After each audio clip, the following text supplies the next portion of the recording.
मुबश्शिर लुकमान साहब हमारे साथ मौजूद हैं। मुबश्शिर लुकमान साहब, राव अनवर तो ये कहते हैं कि कोई हुक्म नहीं चलेगा, इन्वेस्टिगेशन होनी चाहिए, जबकि सीएम सिंध ने हुक्म दिया है रिहाई का। इस तमाम तर सूरत हाल को किस तरह से देख रहे हैं आप? मैं देख रहा हूँ कि जी अगर आप असेंबली के मेंबर हैं और आप चोर भी हैं, डकैत भी हैं और आप पे कत्ल के भी इल्जाम है तो आप इज्जतदार आदमी हैं, लेकिन अगर आप आम आदमी हैं तो आपकी जिंदगी कीड़े मकोड़ों की तरह है। और हमारे सबके सामने कि कॉलम छपता है तो लोग 15-15 महीने के लिए अंदर चले जाते हैं और यहाँ पे ये लोग कत्ल करें, सब कुछ करें, इनसे पूछगिछ करो तो जमहूरियत खतरे में, सिस्टम खतरे में, असेंबली खतरे में। ये असेंबली और ये सीएम ये सारे इनको इसलिए बचाने के लिए एकदम सामने आ गए हैं क्योंकि अब आपको पता है, हमें पता है, सबको पता है कि इस असेंबली में कितने लोग जो हैं वो गैर कानूनी तौर पे बैठे हुए हैं, जाली डिग्रियों पे बैठे हुए हैं, कितने लोगों के ऊपर कितने पर्चे हैं कत्ल के भी और जमीन हथियाने के और लोगों के हकूक हथियाने के।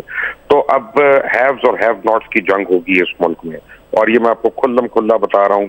मुझे कोई प्रॉब्लम नहीं है इस बात को करने में कि अगर इस तरह से आपने कातलों को और डकैतों को असेंबली की आड़ में या कवानीन बना के उनकी आड़ में अगर आपने बचाने की कोशिश की तो लोग अपने हाथ में कानून लेने पे मजबूर हो जाएंगे और फिर हर जगह आपको राव अनवर नजर आएगा। सिर्फ एक एसएसपी नहीं होगा, फिर हर शख्स जो है वो राव अनवर बनेगा और वो इन लोगों के ऊपर इसी तरह हाथ डालेगा और फिर कोई बचाने वाला नहीं होगा। ये बहुत तमस्खर उड़ाया है हुकूमत ने अपने ही अहकामात का। और जबकि इजहारुल हसन आज से नहीं 2007 से मतलूब है, उनका नाम है गाड़ियों को आग लगाने के ऊपर, उनका नाम है कत्ल गारत में, उनका नाम है एयरपोर्ट के आगे हंगामा रही जिसकी वजह से 12 लोग वहां पे जहाँ भाग हो गए।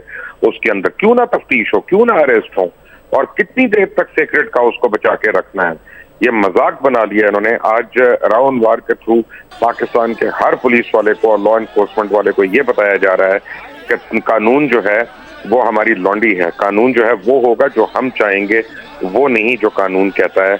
और खबरदार अगर तुमने किसी यानी ऐसे आदमी को पकड़ने की कोशिश की जो कत्ल गारत में या आतिशजनी या राहजनी के वाकयात में मुलव्विस है। मुबश्शिर लुकमान साहब, ये भी कहा राव अनवर ने कि जिनके खिलाफ मुकदमात हैं उन्हें गिरफ्तार किया जाना चाहिए, नहीं तो कराची के हालात मजीद खराब हो सकते हैं। और इस तरफ भी इशारा किया कि अल्ताफ हुसैन से अभी तक अलग नहीं हुए हैं और साउथ अफ्रीका से टीमें बुलाई जा रही हैं जो कि कराची में कार्रवाई कर सकती हैं। क्यों आप उनकी बात पे शक कर रहे हैं? बिल्कुल सही कहा है उन्होंने और बिल्कुल हम सबको ये पता है और हम सब ये टेलीविजन पे बरमला इसका इजहार करते रहे हैं। इस वक्त हर आदमी जो है वो एक्टिव हो गया ये बताने पे कि ये बड़ा जुल्म हो गया। क्या जुल्म हुआ है? जब नामालूम अफराद लोगों को कत्ल कर देते हैं वो जुल्म नहीं होता? जब बल्दिया टाउन फैक्ट्री में आग लग जाती है, सैकड़ों लोग उसके अंदर झुलस के मर जाते हैं, वो जुल्म नहीं होता? जब उनके नाम पे पैसे ले लिए जाते हैं और वो अकाउंट के थ्रू, हवाले के थ्रू लंदन पहुंच जाते हैं, वो जुल्म नहीं होता? जब लोगों के हाथ पैर तोड़ दिए जाते हैं, उनकी आंखों में एलसी लगाई जाती है, उनकी जिस्मों के अंदर ड्रिल मशीन से ड्रिलिंग की जाती है, वो जुल्म नहीं होता? क्यों? किसके ऊपर तहकीकात करें? फिर छोड़ दें सारी तहकीकात, फिर बंद करें इस पुलिस वगैरह को और हर आदमी के हाथ में बंदूक दे दें, जिसकी लाठी उसकी भैंस।